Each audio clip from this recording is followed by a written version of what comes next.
സാമവേദം നാവിലുണർത്തിയ സ്വാമിയേ, എന്നെ സ്വരപൂജാമലരാക്കി തീർക്കണേ. സാമവേദം നാവിലുണർത്തിയ സ്വാമിയേ, എന്നെ സ്വരപൂജാമലരാക്കി തീർക്കണേ. തത്വമസി പൊരുളേ, നിത്യസത്യദയാനിധിയേ, ഇനി കൽപ്പാന്തമിഴിതൾ തുറന്നീടണേ.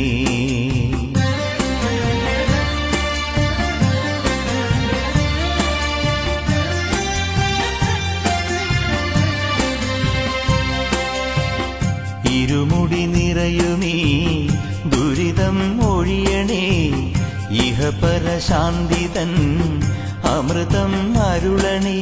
മനസാകും പുലിനേലി വാഴണേ, ജന്മശനി നീക്കി